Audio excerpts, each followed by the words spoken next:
شريك له وأشهد أن محمدا عبده ورسوله صاحب البرهان اللهم صل وسلم على رسولك الكريم محمد صلى الله عليه وسلم وعلى آله وأصحابه ومن تبعه بإحسان إلى يوم الدين ثم أما بعد. Puji dan syukur senantiasa dan tidak pernah bosan-bosannya kita panjatkan kehadirat Sang Maha Pencipta Allah Subhanahu wa Ta'ala, yang mana dengan limpahan karunia-Nya, rahmatnya, hidayahnya, serta anugerahnya kepada kita semua, kita kembali masih diberi kesempatan, kesehatan dan usia panjang oleh Allah untuk sama-sama dan senantiasa mengabdikan diri kita di jalannya dengan menjalankan segala perintahnya dan menjauhi semua larangannya. Salawat diri salam juga tidak pernah lupa kita haturkan kepada junjungan alam Nabi besar Muhammad sallallahu alaihi wasallam, di mana beliau telah bersabda dalam satu hadisnya, man arada dunya fa alaihi bil ilmi wa man arada akhirata fa alaihi bil ilmi wa man aradahuma fa alaihi bil ilmi. Barang siapa yang mau bahagia di dunia, caranya dengan ilmu, dan barang siapa yang mau bahagia di akhirat, juga caranya dengan ilmu. Dan bagi barang siapa saja yang mau bahagia di dunia dan akhirat, juga caranya dengan ilmu pengetahuan. Bapak Ibu kaum muslimin dan muslimat, jamaah salat subuh yang diberkati oleh Allah, mari pada kesempatan subuh yang penuh dengan keberkahan dan kemuliaan ini, sambil kembali kita niat iktikaf di rumah Allah, mari sama-sama kita kembali melanjutkan pengajian As-Saqafah wal Hadarah, pengajian peradaban dan kebudayaan Islam dengan kitab Al-Muqaddimah karyanya Imam Ibnu Khaldun rahimahullahu ta'ala anhu. Dan insyaallah pada kesempatan subuh kali ini kita kembali akan melanjutkan bacaan kita, di mana sebagaimana yang telah kita baca pada pertemuan yang lalu dari kitab Muqaddimah Imam Ibnu Khaldun, saat manusia sudah mampu mencukupi apa yang menjadi kebutuhan dalam kehidupannya sehari-hari, dari makan dan juga minum, punya tempat tinggal, punya pakaian, baru kemudian manusia da'ahum dzalika ila sukuni wa da'ah, berusaha untuk menaikkan level dan taraf kehidupan mereka, ya, memproduksi lebih dari apa yang dibutuhkan. Jadi pada saat manusia punya kelebihan dari apa yang dibutuhkan dalam kehidupan sehari-hari, itulah langkah pertama dalam kehidupan manusia untuk bisa mencapai taraf hidup berikutnya. Bukan hanya taraf hidup yang memenuhi kebutuhan pokok, kebutuhan harian, ya. Wastaksaru minal aqwati wal malabisi wa ta'annuki fiha. Manusia kemudian berusaha punya kelimpahan, punya keberlebihan, baik minal aqwat, dari bahan makanan yang ia miliki, wal malabis, begitu juga pakaian yang dikenakan, bukan hanya 1-2 potong, tapi cukup bahkan lebih. Wa ta'an fiha, dan terus manusia berusaha menaikkan taraf level hidupnya. Dan Bapak Ibu yang dimuliakan oleh Allah, agama kita, agama Islam ya, mendukung sekali ya, manusia atau umatnya untuk tidak hanya cukup dengan kebutuhan pokok yang sederhana. Ya, agama Islam itu mengarahkan umatnya untuk hidup berkelimpahan, berkelebihan. Watawassu'atil buyut, pada tahap berikutnya manusia juga memikirkan bagaimana caranya meluaskan rumah yang sudah mulai kelihatan sempit.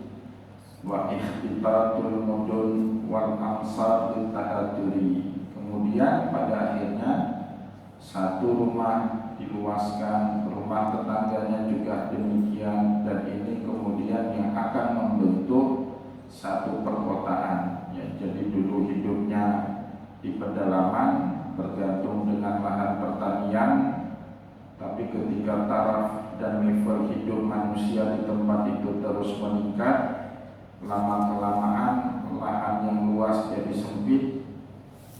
Dengan pertumbuhan tingkat populasi hidup manusia yang terus bertambah dan manusia yang ada terus meluaskan rumahnya atau bahkan membangun bangunan yang baru, dan pada akhirnya Bapak Ibu terbangunkanlah kota mengganti apa yang disebut dengan al-bawadi, peradaban pedalaman, terganti dengan peradaban kota. Dan Islam seperti yang sudah kita tadi sampaikan mendukung umatnya untuk hidup maju, untuk hidup makmur, untuk hidup berkelimpahan, bukan hanya untuk cukup untuk dirinya sendiri.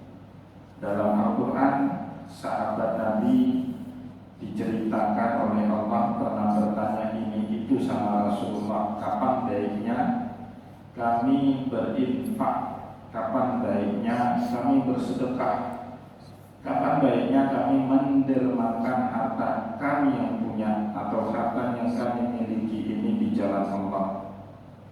Rasulullah tidak menjawab sampai kemudian Allah Subhanahu wa taala menurunkan ayat wa yas'alunaka madza yunfiqun. Umatmu Muhammad bertanya kepadamu kapan baiknya mereka berinfak. Allah Subhanahu wa taala jawab qulil afwa, pada saat mereka punya kelebihan harta.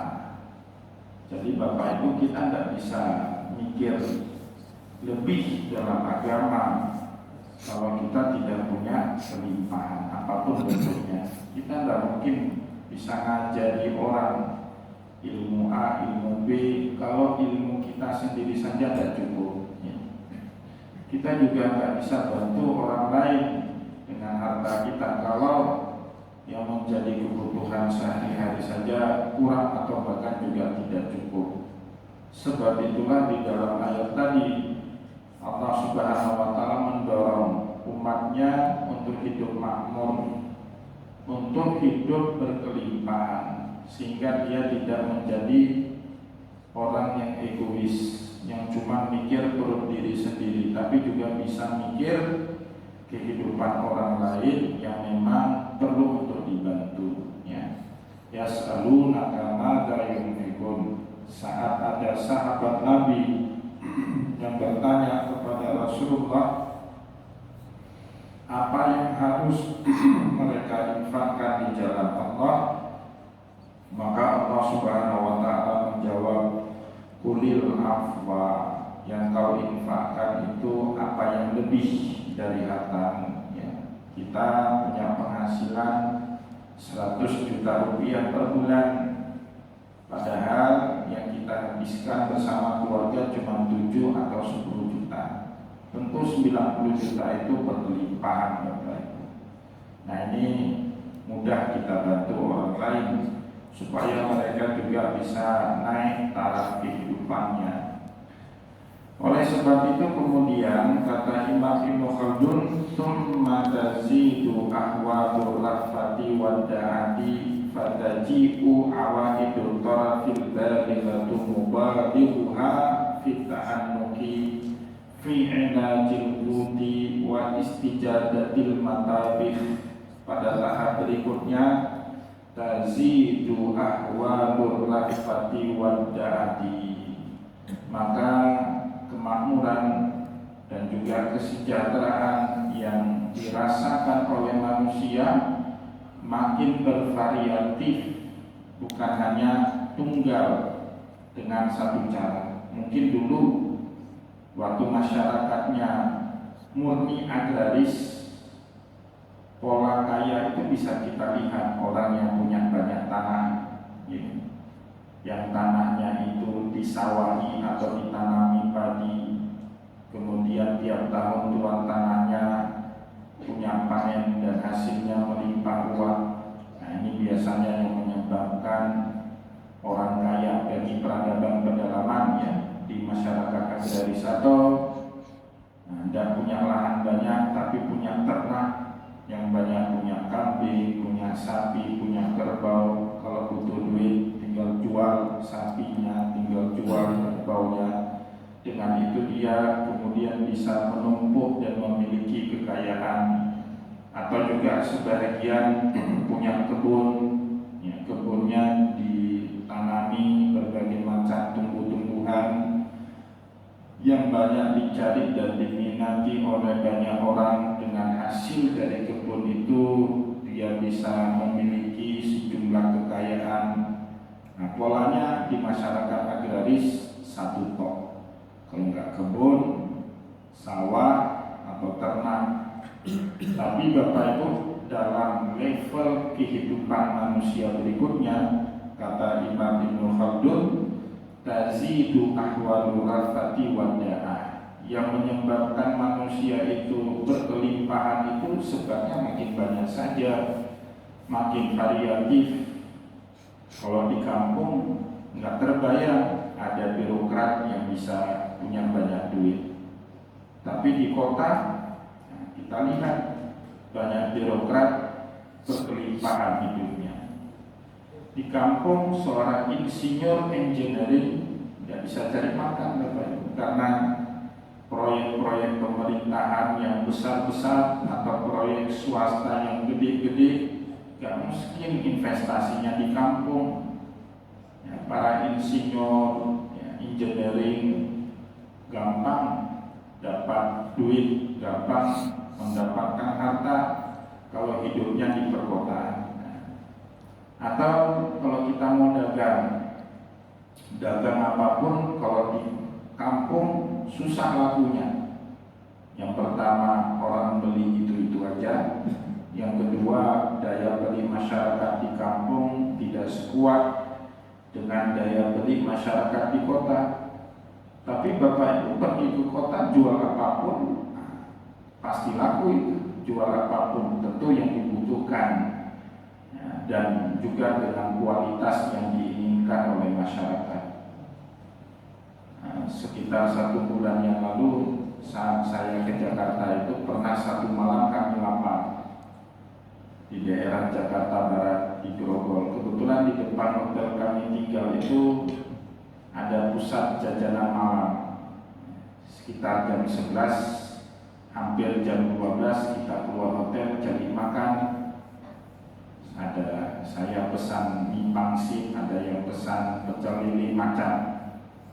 Lagi makan saya lihat ibu-ibu yang jual itu mulut sambal, banyak sambal.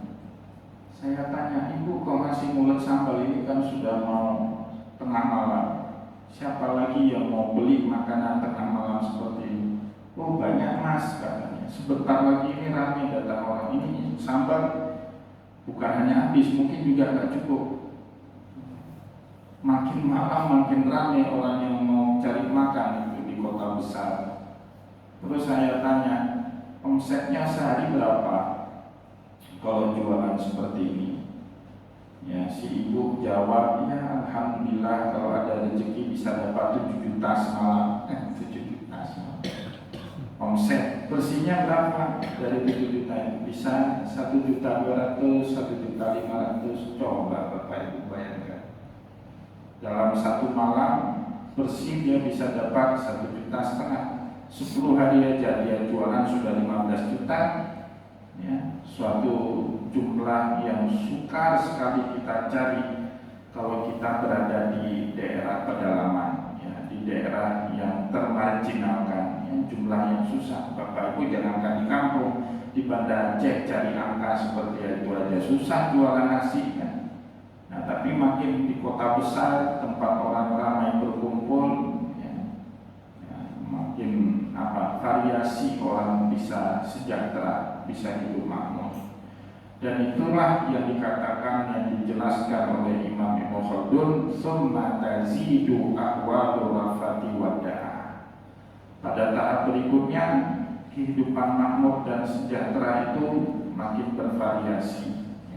Makin banyak yang menyebabkan orang bisa hidup makmur dan sejahtera. Tandanya apa? Kota itu makin berperadaban. Tapi makin sedikit yang bisa membuat orang bisa kaya, makmur dan sejahtera, berarti peradabannya tidak terlalu tinggi. Coba lihat orang Aceh ini, Bapak Ibu. Kalau bukan PNS, mana mau menerima jadi calon menantu?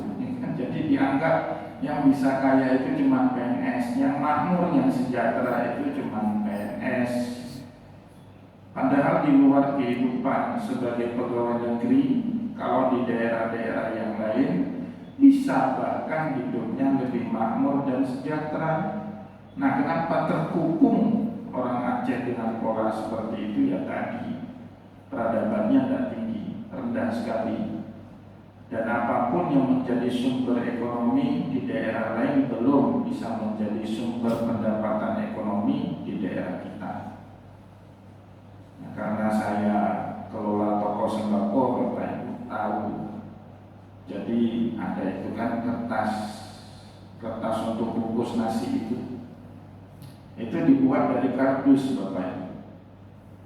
Biasanya tiap hari sore udah datang pengumpul itu. Di toko-toko yang punya banyak kardus itu sudah datang pengumpul. Satu hari saya tanya sama pengumpul, ini kalian bawa kemana? Oh, sudah ada penadanya. Siapa? Orang Aceh di daerah Batok, katanya. Mau dibawa kemana? Dibawa ke Medan. Buat apa? Nah, nanti kardus-kardus ini diolah, kemudian jadi kertas untuk bungkus nasi. Oh, baru tahu saya. Kertas bungkus nasi itu ternyata dari kardus. Maka Bapak Ibu kalau makan nasi jangan pakai kertas itu terus, nggak bagus. Karena itu kan dari bahan kimia yang harus ada apalah, kayak daun pisangnya. Jangan langsung kertas apa itu, styrofoam ya namanya, kertas itu nggak bagus. Jadi Bapak Ibu, limbah itu kan limbah kardus itu, limbah dari barang, ya, dari satu produk itu kan ditaruh dalam kardus. Setelah produknya kita ambil, kardus itu kita sepak-sepak jadi limbah. Tapi orang Medan yang hari ini boikot plat daerah itu, Pak, mengerti dia caranya mengolah limbah itu jadi duit lagi. Sedangkan di Aceh itu nggak jadi duit, ya, terbuang sia-sia. Nah, saya mikir itu sekitar 2 bulan yang lalu, Pak, baru saya tahu itu ilmunya. Karena saya periksa buku toko itu. Oh, gini caranya cari duit, Pak. Jadi saya tanya lagi, besoknya saya datang lagi ke toko, sore-sore sebelum pengajian itu saya datang orang yang ngambil kardus itu.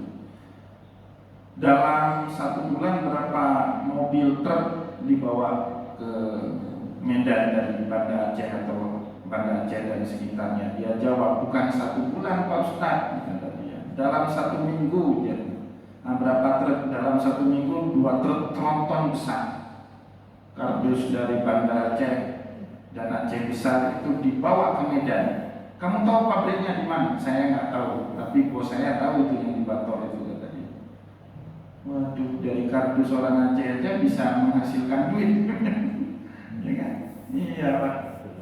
Nah, atau contoh yang lain, saya pernah datang 1 hari ke Lutui, Sibre. Itu banyak orang ternak ayam potong.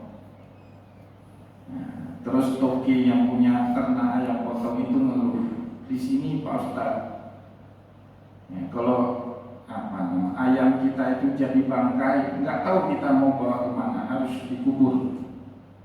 Ya, karena ayam potong itu dari 1000 ayam mungkin ada 200 yang gagal panen pasti, karena daya tahan ayam potong itu nggak kuat. Tapi di Medan bahkan limbah ayam potong itu pun tahu dibawa kemana. Kenapa? Ada kebun binatang kan di Medan. Jadi ayam-ayam potong yang sudah mati itu dijual ke penangkaran buaya, jadi makanan buaya, jadi duit lagi. Nah, tapi di Aceh nggak bisa yang seperti itu. Ya, nggak mau mikir, ya. Dan nggak usah tunggu pemerintah, hari kiamat baru kejadian kalau menunggu pemerintah. Harus ada inisiatif dari masyarakatnya, gitu kan? Kalau nggak ada inisiatif dari masyarakatnya, selamanya nggak bergerak. Ini yang dimaksud oleh Imam Ibnu Khaldun, tazidu ahwalu rafati wada'ah. Makin bervariasinya orang bisa hidup kaya dan makmur. Dari limbah aja bisa kaya dan makmur, apalagi hidupnya memang dari sektor usaha yang sudah jelas. Ya. Kalau kita cuma itu saja Bapak Ibu, level peradabannya tidak akan pernah tinggi. Ya, tidak mampu mengolah barang limbah menjadi suatu yang punya nilai ekonomi. Itu ciri-ciri masyarakatnya sudah naik level peradaban dan kebudayaannya. Fatajibu awaidu tarafi al-balighah. Nah, kalau variasi kesejahteraan dan kemakmuran itu terjadi dalam hidup satu masyarakat, maka fatajibu awaidu taraf al-balighah, akan datang dalam kehidupan masyarakat itu awaidu taraf, berbagai macam bentuk kemewahan al-balighah, bahkan bentuk kemewahannya itu melampaui apa yang bisa dinikmati oleh manusia. Bapak Ibu kalau makan nasi sepiring masih enak, tapi kalau sepanjang mata memandang itu makanan nggak enak lagi, Pak. Tapi pernah nggak ada makanan seperti itu? Banyak. Kalau Bapak Ibu nginap di hotel bintang 5, pagi itu kan ada breakfastnya, ada sarapannya. Itu kadang-kadang kita anak kampung ini Pak bingung nih mau makan apa ini yang sebanyak ya kan, mau makan apa kita Pak? Ada nasi putih, ada nasi goreng, ada nasi tomat, itu baru nasi. Ada lontong sayur, ada lontong pecel ya kan, belum lagi ada pancake-nya, bermacam jenis kue, ada roti-rotinya lagi.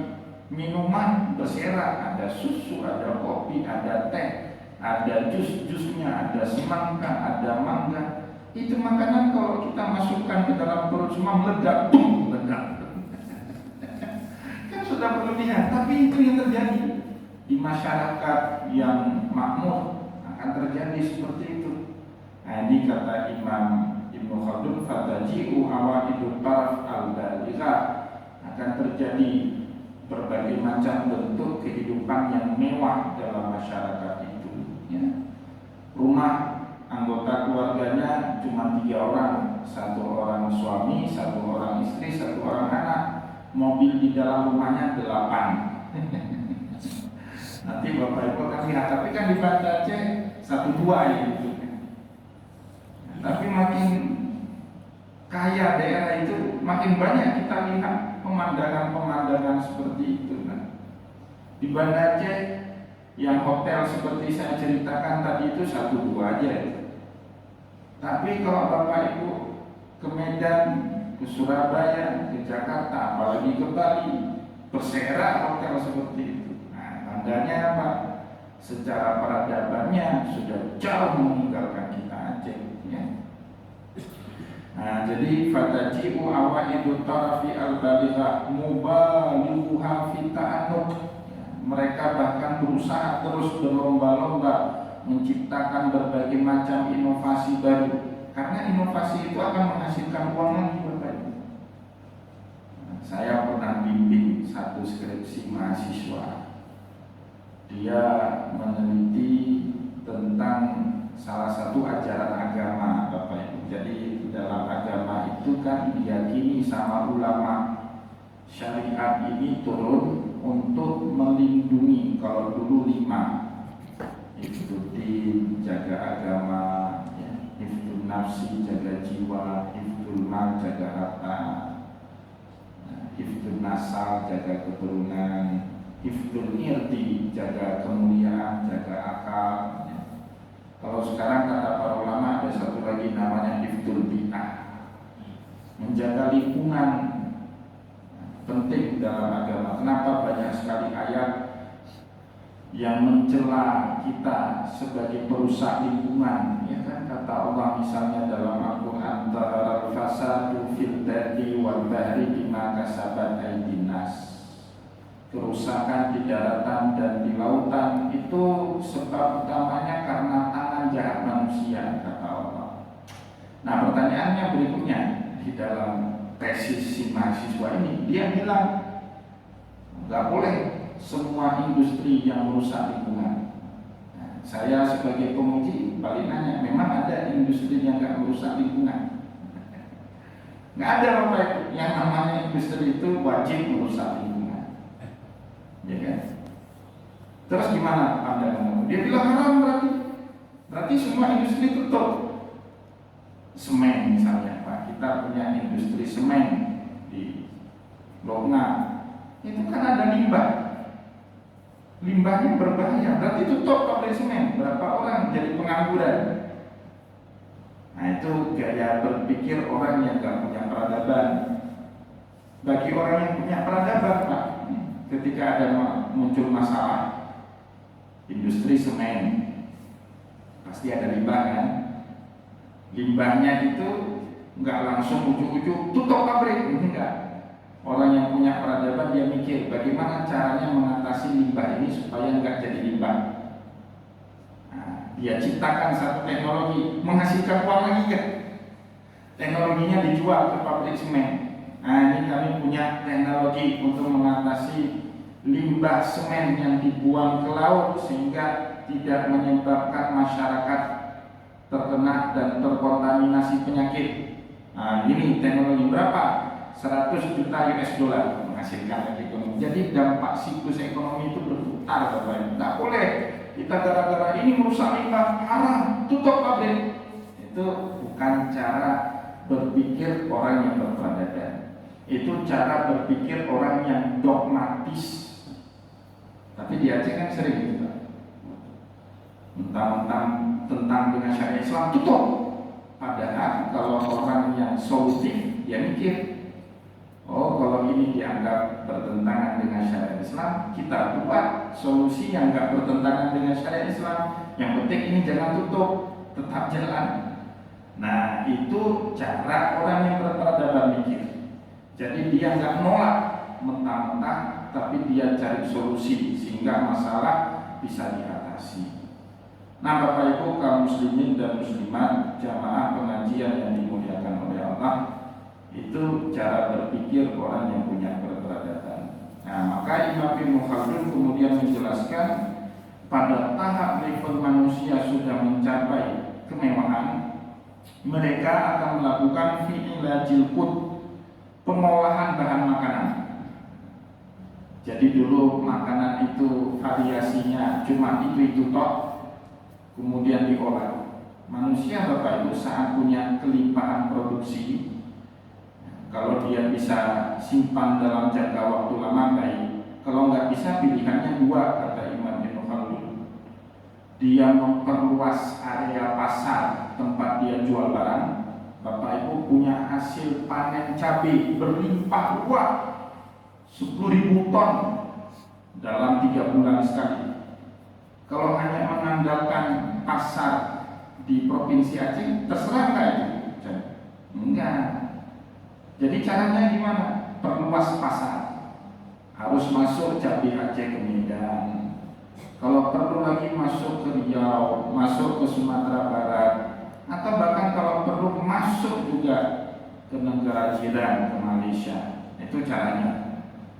Oh, kalau nggak bisa memperluas area pasar, gimana caranya? Ribut apa? Terlalu repot memperluas pasar itu sehingga terjadi yang namanya ekspor impor. Kata Imam Ibnu Khaldun, cara yang kedua fitaan mukifi ila jilkut, buat pengolahan bahan makanan. Cabai kalau disimpan lama kan busuk ya. Kalau diolah jadi sambal, jadi saus. Nah, berdirilah pabrik saus. Tapi kalau di Banda Aceh, di Aceh nggak mau berdiri bang. Banyak kali pajak. Tetap ke BK berdirinya. Ya kan? Itu namanya pengolahan. Ya kan? Bawang berlimpah ruah hasilnya. Tapi pasar kita terbatas. Cuma di Aceh nggak terserap. Orang Aceh cuma 5 juta orang. Kita punya surplus bawang. Nah, gimana ini supaya nggak busuk? Kata Imam Ibnu Khaldun, fitaan mukifi ila jilkut, harus diolah bahan itu jadi bahan olahan. Apa kayak digoreng, ya kan, dijual dalam, kan sekarang ada itu bawang goreng.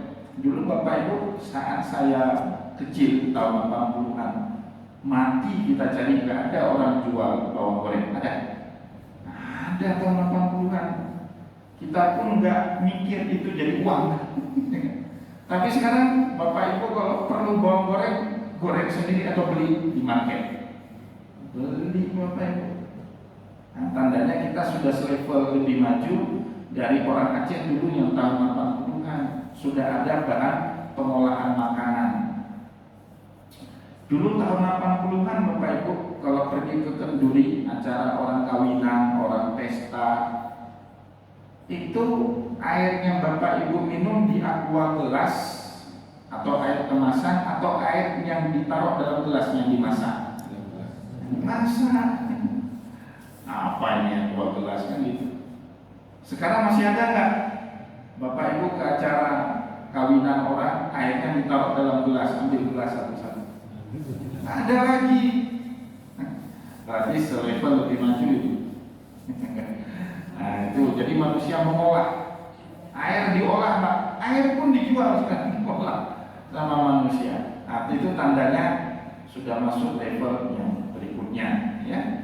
Wa istijadatil maqabih.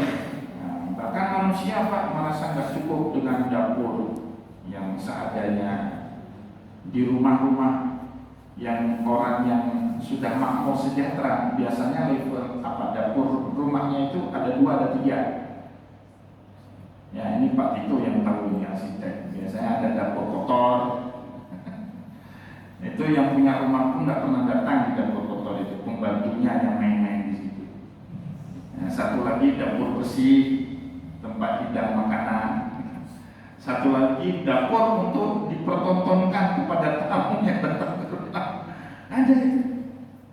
Nah, saya pernah datang ke rumah satu orang jamaah kita, di dapurnya nggak ada makanan. Saya bilang, kok miskin kali Bapak? Nggak makanan Pak. Oh, makanan di dapur belakang Pak Ustaz. Oh, itu ada 2 dapur ya. Itu juga Pak manusia. Dulu dapur cukup adanya seadanya, ibu-ibu itu yang penting ada kompor minyak dulu kan. Ada beras di situ, ada bawang, ada macam-macam bumbu, udah beres. Sekarang Pak nggak mau ibu-ibu masak kalau nggak ada kitchen set. Saya itu di rumah, saya bilang udahlah ini aja dapur, bilang sama istri saya, jangan sembarang Mbak, dapur itu ruang kerja saya, harus bagus. Akhirnya carilah orang yang buat kitchen set, rak, harus bagus, pakai kayu macam lah harus. Habis puluhan juta juga Pak. Nah, itu tandanya sudah lebih maju. Tapi tahun 80-an ada kitchen set rumah kita Pak. Nggak ada kitchen set. Nah, ini ya, manusia terus ingin berkembang. Itu tandanya dia punya peradaban, ya. Dan usah ditahan. Itu keniscayaan Bapak Ibu. Maka dalam waktu-waktu tertentu saya senang kalau lihat ibu-ibu, bapak-bapak ini boros, saya senang dalam waktu tertentu. Kenapa? Kalau Bapak Ibu boros itu kan berarti ada belanja. terjadi perputaran ekonomi. Ya, ada duit ingin beli mobil baru.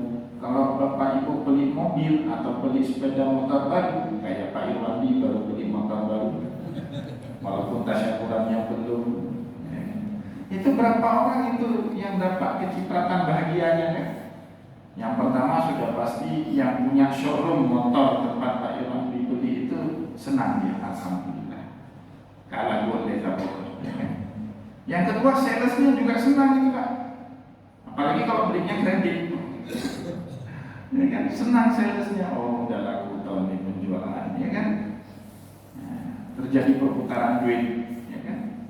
Nah, dalam keadaan tertentu itu boros itu baik, ya, sehingga terjadi namanya apa? Belanja, permintaan barang laku. Coba semua kita ini pelit irit. Nah, siapa yang mau belanja di pasar itu kan nggak ada yang mampu barang. Nah, ini yang akan menciptakan peradaban tadi. Ada keinginan dan juga kita punya uang, yang punya harta, punya kelimpahan, kita belanja, ya, terjadi perputaran. Ya. Wa intiqaul malabisil fakhirati fil anwa'iha minal hariri wal libaji wa ghairi dzalik. Ya, pada akhirnya manusia juga akan terus berusaha menginovasi tata cara berbusana mereka, al-malabis al-fakhirah, dengan pakaian-pakaian yang bagus, fi anwa'iha, dengan berbagai macam jenisnya, minal harir, baik yang terbuat dari sutra, wal dibaj, atau yang terbuat dari kain katun, wa ghairi dzalik, dan lain sebagainya. Nah, nanti insyaallah pada pertemuan yang akan datang kita akan menjelaskan bagaimana dulu ada dua kelompok sosial masyarakat di zaman Nabi. Satu disebut ahlud dusur, zahaba bil ujur. Ahlud dusur itu orang punya harta banyak. Mereka, kata orang fakir, ya sumu kama nasu. Mereka bisa puasa kayak kami puasa. Wa yusalli kama nusalli. Mereka sholat juga seperti kami sholat. Tapi ada satu yang nggak bisa kami lakukan, apa itu? Wa yatasaddaquna bi fuduli amwalihim. Mereka bisa bersedekah dengan harta berlimpah yang mereka miliki. Nanti Nabi hibur kan fakir miskin ini, kaum mustadafin ini dihibur sama Nabi. Kalian jangan sedih lah, saya ajarkan zikir wirid. Nah, cuman masyarakat kita itu sampai di situ aja bacaannya, oh zikir wirid untuk kaya, gitu kan. Padahal Pak, kalau lanjut lagi bacaan hadis itu, kan seolah-olah setelah diajarkan zikir wirid, fakir miskin ini bisa seimbang levelnya dengan orang kaya kan? Dengan wirid zikir yang diajarkan Nabi kepada mereka. Enggak Pak, dalam riwayat hadis itu orang kaya itu akhirnya nguping. Dengar, ini zikir apa yang diajari sama Nabi kepada fakir miskin. Ternyata orang kaya pun ngamalin zikir itu. Efeknya apa? Makin kaya. Ya kan? Makin kaya. Itu kan terjadi. Orang ini sedih. Sahabat-sahabat Nabi yang fukara ini sedih. Kami nggak bisa sedekah, di mana caranya ya Rasulullah? Ya. Akan diajari diri. Awalisa tarja'alallahu lakum fima tasaddaqun. Karena Allah sudah banyak menjadikan zikir dan wirid untuk kalian bersedekah. Fa inna likulli tasbihatin sadaqah. Setiap tasbih kalian subhanallah, subhanallah, sedekah itu. Wa fi kulli tahmidatin sadaqah. Kalian bertahmid alhamdulillah, itu sedekah. Cuman kasihannya orang kita Pak, akhirnya ngamalin itu aja. Padahal orang kaya juga ngamalin itu. Dalam hadis itu orang-orang kaya ini minta dengar apa ini Nabi ngajari apa, kok kita nggak diajari. Akhirnya mereka juga mengamalkan. Orang kaya tetap akhirnya menjadi lebih unggul daripada fakir miskin. Ya, fakir miskin masih berusaha kaya dengan perjuangannya, dengan zikir wiridnya. Orang kaya terus berinfak dan terus mengamalkan wirid yang diajarkan oleh Nabi kepada fakir miskin. Maka sebab itu di dalam agama menjadi orang berkelimpahan itu baik, asal dengan satu syarat. Nah, berkelimpahan dia terhadap harta itu bermanfaat kepada banyak orang. Itu syaratnya. Tapi kalau dia punya harta banyak, tidak ada manfaat kepada orang banyak, nah ini nggak baik. Ini yang nggak baik di dalam agama. Semoga Bapak Ibu apa yang sudah kita sampaikan pada kesempatan subuh kali ini bermanfaat kepada kita semua. Saya mohon maaf jika ada yang tidak berkenan. Insya Allah akan kita lanjutkan kembali pengajian kita pada pertemuan yang akan datang. Wallahu muwaffiq ila aqwamit thoriq wa nasrul minallahi wa Wassalamualaikum warahmatullahi wabarakatuh.